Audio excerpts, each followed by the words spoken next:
नमस्कार दोस्तों। ब्लडी सत्य के वीडियो की शुरुआत करने से पहले आप सभी लोगों से कहना चाहता हूं भाई, मैंने अपना कंप्लीट हाउस टूर वीडियो अपने दूसरे यूट्यूब चैनल पर डाल दिया हूं, जिसका नाम है ब्लडी सत्य की दुनिया। अगर आप लोगों ने मेरा कंप्लीट होम टूर वीडियो नहीं देखे हैं तो देखिए, लेकिन इस वीडियो को एंजॉय करने के बाद बहुत मज़ा आएगा, मोटिवेशन मिलेगा। अपनी जर्नी को शब्दों में समझाने की कोशिश किया हूँ, पूरे घर को दिखाया हूँ। मज़ेदार वीडियो है। अब आज के इस खतरनाक खौफनाक घटना की कहानी की तरफ आगे बढ़ते हैं। दरअसल आर्यन नाम का एक लड़का था जो कि मुंबई में रहता था। उम्र रही होगी उसकी 24 साल के आसपास की। यहाँ पर उसका एक पक्का वाला दोस्त बन गया था, सुमित। वो सुमित के साथ अंधेरी नाम के इलाके में सेटल हो गया था, एक 1 BHK के फ्लैट में। अब बढ़िया अपनी सुबह सुबह उठते, अपने ऑफिस जाते, कॉर्पोरेट सेक्टर में जॉब कर रहे थे तो रात में ही घर आना हो पाता था। मुंबई की ट्रैफिक वगैरह भी बहुत ज़्यादा होती, तो दिनचर्या इनको मिल ही नहीं पाती थी कुछ। कभी कभी सैटरडे नाइट को पार्टी शार्टी कर लेते थे। एक रात ऐसे सैटरडे नाइट को पार्टी शार्टी करके ये सो रहे थे अपने अपने रूम में। सुमित हॉल में सोता था, आर्यन बेडरूम में। आर्यन को एक सपना दिखाई देता है और वो सपना था एक खंडर जैसी जगह का। वो सपने में ये देखता है कि इसके पिताजी, इसके दादाजी दोनों ही उस खंडर के अंदर घुसते हैं और अजीब से विचित्र से कपड़े पहन लेते हैं और वहां पर ढेर सारे मृत शरीर पड़े हुए हैं। उन मृत शरीरों को चाकू से उधेड़ने लगते हैं और उस मृत शरीर के अंदर से जो कुछ भी मसाला निकलता है वो अपने दोनों हाथों से उठा उठा कर खाने लगते हैं।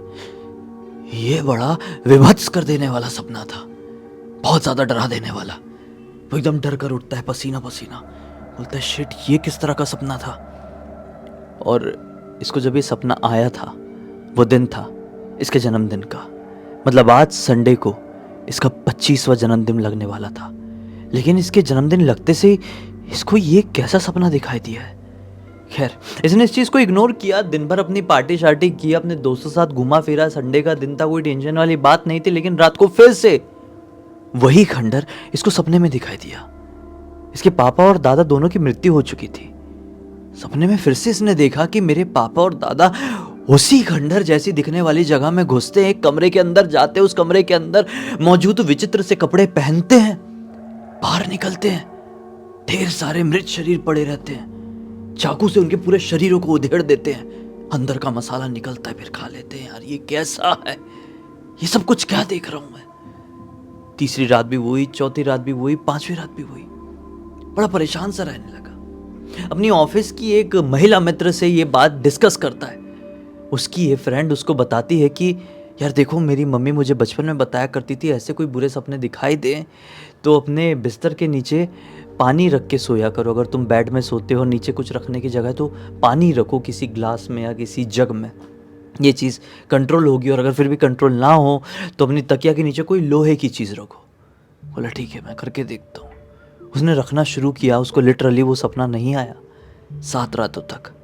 लेकिन 8वीं रात फिर से वो सपना दिखाई दिया, फिर से हर हफ्ते उसको दिखाई दे रहा था। वो इरिटेट हो चुका था इस सपने से। आखिर इस सपने का मतलब क्या था, कौन जवाब देता। उसने इस इरिटेशन में ना वो जो खंडर दिखाई दे रहा है उसको पूरा पेंटिंग में उतार दिया। उसको पेंटिंग करना बहुत अच्छे से आता था। तो एक बड़ा सा वो लिया कागज़, जो भी बोलते हैं उसको, पोर्ट्रेट कैनवास जो भी बोलते हैं, और उसमें वो पूरी पेंटिंग बना दिया, उसको फ्रेम करवा दिया और अपने घर के हॉल में लगा दिया। अब हॉल में लगाने के बाद से ये 24 घंटे उस घर को देख सकता था, जब चाहे तब। घर खंडर जो भी बोलो, जब चाहे तब उसकी नज़र उसमें पड़ती रहती थी। शायद ये कारण था जिसे कारण अब वो खंडर उसके सपने में आना कम हो गया था, लेकिन आता था। एक दिन की बात है, कुछ समय बीत चुका था। इसके रूममेट सुमित का जन्मदिन था।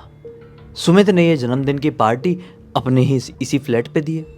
उससे कुछ दोस्त लोग आए, मस्त पार्टी शार्टी किए हैं। 1-2 नशे में भंड। एक लड़का बहुत पिया हुआ था, वॉशरूम से आया रात में।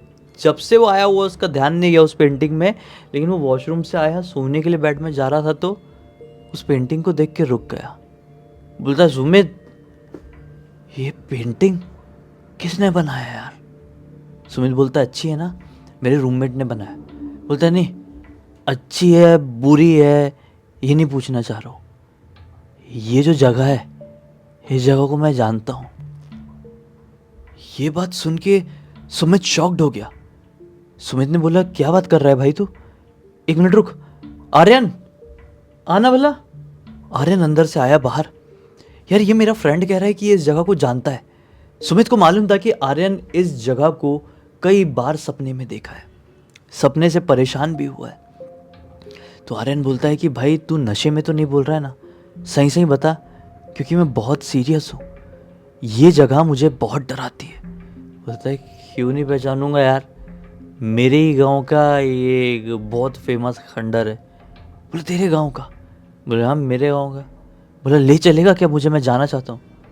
ले चलूँगा, पक्का है, अगले सैटरडे को अपने गांव जा रहा हूँ, चाहे तो तू भी अपना रिजर्वेशन करा ले मेरी ट्रेन में, चलते हैं। बोले कहाँ है तेरा गांव? झारखंड में। अरे चलो रिजर्वेशन ढूंढो। उसी समय उसने रिजर्वेशन ढूंढा और सुमित की और अपनी टिकट बुक्स कर दिया। तुरंत बुक हो गई टिकट। अब वो सैटरडे नाइट आ गई जब इन लोगों की ट्रेन थी। ट्रेन में सवार हुए, उस पियक्कड़ दोस्त के साथ गया, अभी नहीं पिया, अभी नॉर्मल है। इसका नाम तो पता नहीं चला अपन को, लेकिन इसका नाम हम गौरव रख देते हैं। तो गौरव के अब ये लोग घर पर पहुंचे फाइनली उस गाँव। ज़्यादा एक्साइटमेंट किस चीज़ की आर्यन को, कि मैं कैसे कैसे उस खंडर में पहुंच जाऊं जो मुझे बार बार सपने में दिखाई देता है। वो इससे बार बार गौरव से पूछ रहे हैं यार गौरव कब जाएंगे कब जाएंगे। गौरव बोलते हैं यार भाई थोड़ी देर में आधी रात हो जाएगी, अभी जाके क्या करेंगे, चलेंगे ना, सुबह चलेंगे। सुबह तक का इंतज़ार किए। सुबह पता नहीं क्या दुनिया भर के सो काम आ गए, नहीं जा पाया। इसने बोला दिमाग खराब, ये फिर बहाना मारेगा, एक काम करता हूँ, आज रात में जब ये सोएगा सब लोग सोएंगे, मैं सुमित को लेके अकेले चले जाऊँगा। ठीक है, रात का वक्त आ गया और आर्यन ने सुमित को उठाया। सुमित उठ उठ। बोला क्या हो गया? अरे उठ तो यार। सुमित उठा। आर्यन उसको पकड़ के बाहर लेके बोला देख मेरे को ना तेरे पियक्कड़ दोस्त के ऊपर कोई भरोसा नहीं है, वो बिना दारू के भी नशे में रहता है, 2 दिन से बहाने मार रहा है, अभी चलेंगे तभी चलेंगे, चल नहीं रहा है, मैं पागल हो जाऊंगा यार उस चक्कर में, उसके एक्साइटमेंट में, अपन चलते हैं अभी। ये बोलता है भाई अभी आधी रात है, आधी रात में कैसे जाएंगे? बोलता है तू इतना डर क्यों रहा है यार, हाँ बच्चा है क्या तू, चल मेरे साथ। बोला ठीक है चलते हैं, लेकिन अपने को जगह तो नहीं मालूम। बोला सब पता चल जाएगा, ढूंढने से तो भगवान भी मिलते, ये तो खाली खंडर है, चल। चलो ठीक है, डाले दोनों ने चप्पल और निकल पड़े एक ऐसी जगह की तलाश में जिसका रास्ता इनको मालूम ही नहीं था। जा रहे किस्मत से एक आदमी इनको दिखाई दिया, साइकिल से जा रहा था, कहीं से आ रहा था शायद, अपने घर जा रहा होगा। उस आदमी को रोके, अरे भाई साहब ये खंडर आप जानते हैं कहाँ पे? बोले ये खंडर, मोबाइल में फ़ोटो खींच के रखा था ना अपने आर्यन ने। बोले ये खंडर, अरे यार इसको सब जानते गाँव के लोग। देखो यहाँ से सीधे सीधे जाना, फिर एकदम अंधेरा मोड़ आएगा राइट में, वहाँ से राइट लेना, फिर थोड़ा सीधे जाना, फिर एकदम पतली सी गली आएगी खेतों के बीच से, उस गली से थोड़ा आगे बढ़ना और फिर सीधा जाना, फिर एक मैदान मिलेगा और उस मैदान के बिल्कुल एंड में है ये खंडर। बोले लेकिन तुमको यहाँ जाना क्यों है? बोले यार ये खंडर, इसकी मिस्ट्री बहुत अलग है, मैं बस जाना चाहता हूँ, इसको देखना चाहता हूँ, इसकी तारीफ बहुत सुनो। बोलता है आदमी कि भाई ये देखो सोच समझ के जाना, ये खंडर कोई साधारण खंडर नहीं है, ये मुर्दा घर वाला खंडर है। सुमित की हालत खराब, आर्यन शॉक्ड। और क्या बात कर रहे हो, मुर्दा घर वाला खंडर मतलब? बोले हाँ भाई, यहाँ पर एक ज़माने में बहुत प्रसिद्ध मुर्दा घर हुआ करता था, जहाँ पर एक टाइम पर बहुत अजीबोगरीब घटनाएं घटने लगी और फिर बस समझ लो कि 1-2 लोगों की वहाँ पर मृत्यु हो गई, वहाँ पर काम करने वाले। उसके बाद से उस मुर्दा घर को कम्प्लीटली बंद कर दिया गया और फिर वो मुर्दा घर समय के साथ खंडर बन गया। लेकिन वहाँ पर बहुत सारी मृत शरीरों के साथ चीर फाड़ हुई है, सोच समझ के जाना, आधी रात का वक्त है। गांव के लोग तो उस रास्ते में देखना भी पसंद नहीं करते रात के वक्त, तुम तो उधर जाने की बात कर रहे हो। तो अब इस चीज़ की वजह से अपना जो ये आर्यन है उसका जीव और मचलने लगा। बोला मेरे को तो जाना ही, अभी कैसे भी करके जाना है। सुमित रोक रहा है, बोला नहीं यार नहीं जाएंगे। बोला नहीं जाएंगे जाएंगे जाएंगे। चलो ये लोग निकल गए कसम वसम दे के एक दूसरे को। उस रास्ते से वो खौफनाक सुनसान रास्ता, मंजिल से ज़्यादा तो ये जो रास्ता है ये डरा देने वाला है। जैसे तैसे करके उस मैदान तक पहुँचे। उस मैदान के कोने में बिल्कुल अंधेरी सी जगह में वो खंडर दिखाई दे रहा था। कोई लाइट थोड़ी लगाएगा खंडर में, अंधेरी रात थी। खैर, अब उस खंडर की तरफ आगे बढ़े। दोनों ने अपने मोबाइल के फ्लैश लाइट ऑन रखे हुए थे। जैसे ही दरवाजा खोले तो एक अजीब सी सिरहन इनके पूरे शरीर में दौड़ गई। एक अजीब सी ठंडक थी अंदर, बहुत ही बुरी बदबू फैली हुई थी, जैसे कि दवाइयों की बदबू हो। एक सेकंड भी सांस लेना दुश्वार हो जाए ऐसे लोगों को जिनको सिर दर्द की प्रॉब्लम है। बहुत ज्यादा दवाई की स्मेल आ रही थी। सुमित ने अपनी नाक बंद कर लिया, लेकिन आर्यन को सब कुछ जानना था। मकड़ी के जाले, दौड़ते हुए चूहे, पता नहीं ये खंडर कितने दिनों से नहीं खुला था। इतने में एक कमरे से कुछ तो भी खटर पटर करने की आवाज सुनाई थी। दोनों शॉक्ड कि यहां पर तो सिर्फ हम दोनों अभी आए, ये अंदर वाले कमरे से किस चीज की आवाज सुनाई थी। चलो देख कर आते। दोनों अब उस कमरे की तरफ बढ़ गए। जैसे उसका दरवाजा खोले तो क्या पाए कि यहां पर दो बड़े बड़े स्ट्रेचर पड़े हुए हैं। स्ट्रेचर कैसे, मतलब जो व्यक्तियों को कुछ हो जाता है उनको लिटा के स्ट्रेचर पे लेके जाते हैं ना, वो व्हील वाले स्ट्रेचर, वो दो बड़े बड़े स्ट्रेचर है। बोले कि यार कमाल की बात है, लोहे की चीज़ है, गांव के लोग चाहते तो इसको उठा उठा के बेच देते, लेकिन ये अब तक यहीं पर पड़ा हुआ है। मतलब सचमुच में यहाँ पर आने से लोग बहुत ज़्यादा डरते हैं। कितने में इनको ऊपर से, मतलब जैसे ऊपर के छत से किसी के दौड़ने की आवाज़ सुनाई थी। बोले शिट, कोई है यहाँ पे, कोई ऊपर से दौड़ा है। बोले चल भागते हैं। सुमित ने आर्यन को बोला चल भागते हैं। आर्यन ने बोला क्यों भागते हैं? मेरे को मेरे साथ घटी हुई घटनाओं का विवरण चाहिए, एक्सप्लेनेशन चाहिए कि मेरे साथ ये सब कुछ क्यों हो रहा था, मुझे क्यों सपने में ये सब कुछ दिखाई दे रहा है। मेरे पापा और दादा जिनकी इतने सालों पहले मृत्यु हो चुकी है, इनफैक्ट मेरे पिताजी जब मैं बहुत ही ज़्यादा छोटा था तभी मुझे छोड़कर चले गए थे। मुझे मालूम भी नहीं था कि उनके साथ क्या हुआ ढंग से, क्या नहीं। उनकी मृत्यु के इतने साल बाद वो मुझे सपने में ऐसी हालत में दिखाई दे रहे हैं। मैं जानना चाहता हूँ। बाकी उसने अपनी मम्मी को फ़ोन करके नहीं बताया था कि मैं इस गांव में आया हुआ हूँ और मुझे ऐसी ऐसी चीज़ें सपने में दिखाई दे रही है। वो सिर्फ अपने दोस्तों से बात करता था, अपनी परेशानी दोस्तों से डिस्कस करता था, अपनी फैमिली को परेशान नहीं करना चाहता था। खैर, ये लोग सीढ़ियों की मदद से ऊपर वाले एक कमरे की तरफ पहुँचे। ये बड़ा सा हॉल था और उस बड़े से हॉल से 3 कमरे दिखाई दे रहे थे। तीनों कमरे में लॉक लगा हुआ था, लेकिन अंदाज़ा मारे कि दौड़ने की आवाज़ पक्का इसी कमरे से आई होगी। उस कमरे के पास गए। उसका दरवाजा थोड़ा टाइट था, बड़ी मुश्किल से घुस गए, बड़ी मुश्किल से खोल के अंदर घुसे हैं। जैसे ही अंदर घुसे हैं ऐसा लगा कि अंधेरे से कोई तो भी दौड़ के दीवार के पास भागा, लेकिन दीवार के पास कहां, दीवार ही दीवार थी, कोई दरवाजा नहीं था। कोई भाग के दीवार के अंदर घुस गया क्या? दोनों को बिल्कुल कुछ समझ में नहीं आया। सुमित आर्यन का कंधा थपथपाता है। आर्यन देख, तुझे अपने सवालों के जैसे भी जवाब चाहिए अपन दिन में भी मांग सकते हैं। मुझे कुछ ठीक नहीं लग रहा है, चल ले यार प्लीज, तुझे मेरी कसम चल ले। तूने इतना बोला मैंने किया ना, अब मेरी भी थोड़ी सी सुन ले। आर्यन बोलता है ठीक है, मुझे भी कुछ ठीक नहीं लग रहा है, सुबह ही आते हैं। ऐसा बोल के जैसे दोनों दरवाजे की तरफ पलटे हैं, बाहर जाने की दरवाजा धाड़ से हो गया बंद। बोले शिट, दरवाजा बंद अपने आप। और इतनी बारीक, इतनी समझ लो पतली चीखने की आवाज सुनाई दी है ना, जैसे किसी कान के पर्दे फट जाए। कान दबाता हुआ अपना जो सुमित था, एक अलमारी खड़ी हुई थी वहां पे, ऐसी कबर्ड जैसी लकड़ी की अलमारी थी, उसके पास जाकर छुप गया, अपने आप को बचाने लगा क्योंकि आवाज बहुत ही ज्यादा लाउड थी। और आर्यन वहीं पे कान दबा के बैठ गया। इतने में वो आवाज बंद हो गई। लगभग 40 सेकंड चलने के बाद वो आवाज बंद हो गई।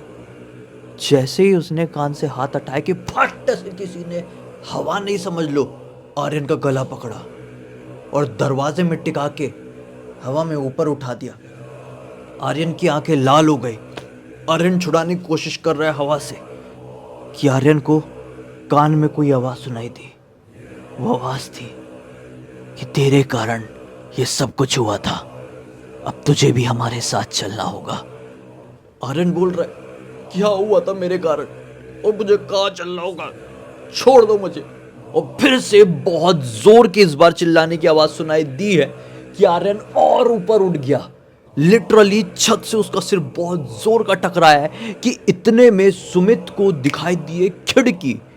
वो खिड़की खुली थी वो खिड़की। बोला मैं खिड़की से कूद के भाग जाता हूँ। वो खिड़की से कूदा, फर्स्ट फ्लोर से ही कूदा था। हालांकि चोट आई, अपने आप को संभालते, पैर में अच्छी खासी चोट थी, संभालते हुए थोड़ी आगे बढ़ा और इंतज़ार करने लगा कि मुझे देखकर आर्यन भी कूद कर आएगा या कहीं से भाग कर आएगा। लेकिन आधे घंटे पौने घंटे हो गए, आर्यन भागकर नहीं आया बाहर।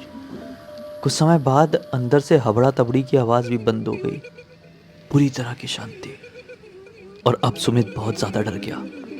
सुमित ने सोचा कि अब मुझे यहाँ से निकलना चाहिए, आर्यन के साथ कुछ तो भी हादसा हो गया है। वो अपने दोस्त गौरव के घर पर पहुंचता है और आवाज़ लगा लगा के सबको उठा देता है कि आर्यन वहाँ पर गया था और अब बाहर नहीं आया है। मैं जैसे तैसे करके अपने आप को बचा के खिड़की से कूद कर बाहर निकला था, प्लीज़ आप लोग चलिए। सब लोग उठ गए, आस पड़ोस के लोग भी उठ गए। बड़ी हिम्मत करके लालटेन, टॉर्च, दुनिया भर की चीज़ें लेके, लाठी पाठी लेके इस खंडर के सामने पहुंचे हैं और चिल्लाने लगे, आर्यन आर्यन आर्यन, बाहर आओ बाहर आओ। आर्यन की कोई आवाज़ नहीं। फिर बड़ी हिम्मत जुटा के कुछ हट्टे कट्टे नौजवान थे, दरवाज़ा तोड़ के अंदर घुसे हैं। अंदर का एक एक कोना कोना छान मारे, चप्पा चप्पा छान मारे, लेकिन आर्यन कहीं नहीं मिला, कहीं पे भी नहीं, कोई नामो निशान भी नहीं। सब लोगों ने डिसाइड किया कि हम पुलिस थाने जाते हैं और पुलिस वालों से बात करते हैं। पुलिस वालों के पास गए तो पुलिस वाले बोलते हैं कि हमारे पास इतना ही काम है क्या, हमको क्या समझ के रखे हो तुमने, भूत प्रेत का केस लेके आ रहे हो यार, बताओ, थोड़ा शर्म कर लो यार। हाँ, हम ऐसी फोकट इंसान है क्या, कोई सीरियस केस सुलझाने के लिए हम बैठे हुए हैं यहाँ पर, ऐसे मजाकिया काम करने के लिए नहीं। चलो निकलो यहाँ से, दफा हो जाओ, वरना तुम लोगों के ऊपर ही चार्ज लग जाएगा पुलिस वालों को गुमराह करने का। पुलिस वालों ने ऐसा बोलकर इनको भगा दिए, क्योंकि कोई इनकी बातों के ऊपर विश्वास नहीं करता। सभी लोगों ने, जिन लोगों ने भी ये कहानी सुने, गांव के लोगों ने, जिन लोगों को भी पता चला, सबने ये बोले कि हो ना हो आर्यन कहीं से भाग गया, फिर वहाँ से डर डुरा के निकल गया वहाँ से, अपने दोस्त को भी नहीं बताया। अब बाद में कभी मिलना होगा वो मिल लेगा, लेकिन उस रात वो ट्रेन बस जो मिला होगा उसको पकड़ के भागा वहाँ से। बाकी सुमित का कहना है कि वो आखिरी रात थी जब आर्यन उसके साथ था, लेकिन उसके बाद आर्यन का ना ही कोई फ़ोन आया, ना ही कोई खबर आई, ना ही कुछ पता चला उसके बारे में। इस पूरी घटना की जानकारी मुझे किसी और ने नहीं, आप समझ चुके हैं, सुमित ने ही इंस्टाग्राम पर लिख कर भेजा है। और सुमित आज भी उस रात को कोसता है कि मैं क्यों तैयार हो गया आर्यन को घंटीगंज ले जाने के लिए। शायद उसके साथ कुछ ऐसा हो गया जो अविश्वसनीय है। सदियों सदियों तक जिसको भी पता चलेगा, कोई भी उस घटना के ऊपर, उस कहानी के ऊपर विश्वास नहीं कर पाएगा।